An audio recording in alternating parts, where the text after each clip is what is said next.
Fala, tropa! Já pediu a forneria original? Não? Os melhores recheios e as pizzas mais recheadas você encontra aqui. Link na descrição. Vral! É o controle antidopagem, tem, né? Sim. Que é o EDA, né? O ADA nos Jogos Olímpicos. Dos Estados Unidos, que é uma sigla em inglês. E aí aquilo, por exemplo, proibiu alguns processos que ia ser encarado como doping e que era tipo ciclos, né? De, por exemplo, aquele do... O ciclo TRT, que, por exemplo, possibilitava que atletas que eram midiáticos, famosos, né, mais veteranos, lutassem ainda com potência, né?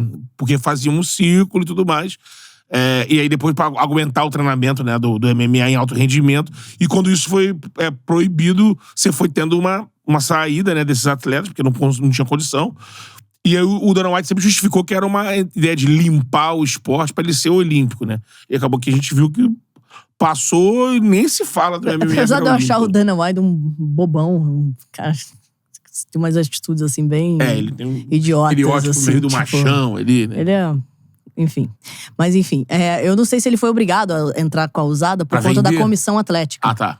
Então acho que a comissão atlética meio que obrigou ele a usar a usada. Não sei se foi uma escolha dele. Eu acho que por escolha dele não colocaria. Não colocaria, né? Eu acho que não. Pra não perder esses nomes que ele sabe também que... porque tem pessoas ali que elas não vão lutar se elas não estiverem fazendo. Não vão, não tem como. O corpo não... Um atleta o Anderson, por exemplo, ele foi até... 40, não? 40, né? O próprio Vitor também, entre outros. Você acha que essa postura dele, do Dana White, como um todo, ela atrapalha o UFC de uma maneira geral? Pelo que a gente tá vendo em números, não.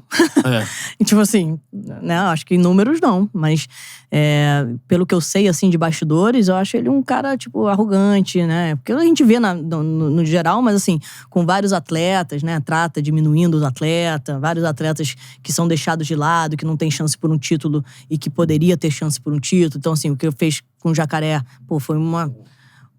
muita... Deixou o Jacaré, caramba. Muito vacilo, assim. Agora deixou o Jacaré no limbo ali. O cara, perdeu o timing. Perdeu o timing de disputar um título e que chances ele tinha de ser campeão, entendeu? Então... Era aquela época do cubano, né? O Ior Romel, né? E aí, ele...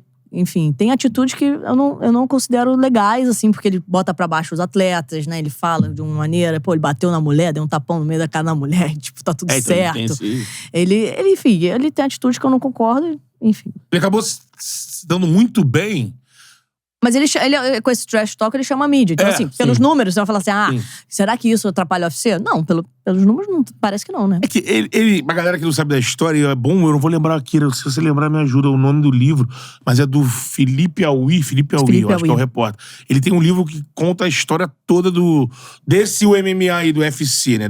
Desde lá de trás do Ultimate, depois com a desvalorização da marca, e aí... Felipe Aui é do Vale Escrito, né? É do Vale Escrito, ele trabalha com Bial, trabalha na Globo. Ele tem um trabalho pica, que ele gosta muito de MMA, de UFC. E assim, o Dana White, ele acaba entrando no cenário com esse poder todo, porque ele tem a visão. Ele foi um lutador frustrado, né? Um lutador que não teve muito destaque. E você que ele tem a noção, ele percebe o Ultimate meio que largado, desvalorizado. E aí, ele, se eu não me engano, ele dá a dica pros irmãos Fertitta, né? Que donos de cassino e tudo mais, lá, e outras coisas, em Las Vegas, investir. Ele dá a dica, investe.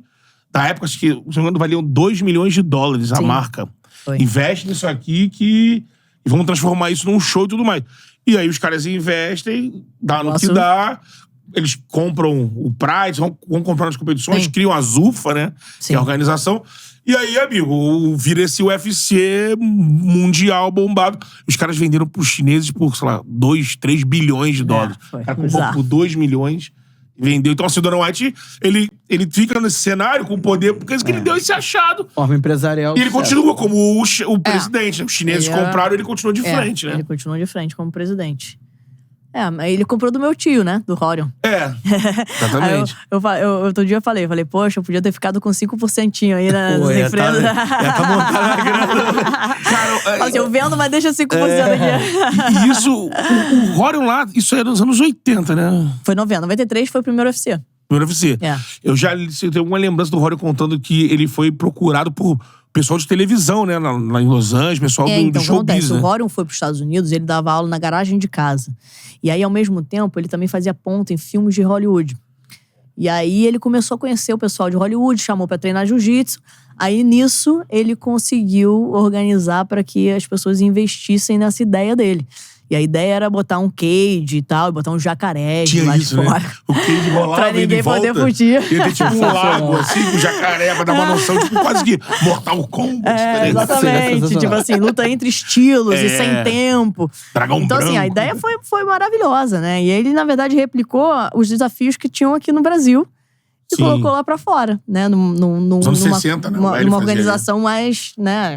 Com entretenimento maior. Fala, Charludo! Gostou desse corte que você acabou de assistir? Se inscreve no canal aí, dá essa moral pro Charla aí. Vral!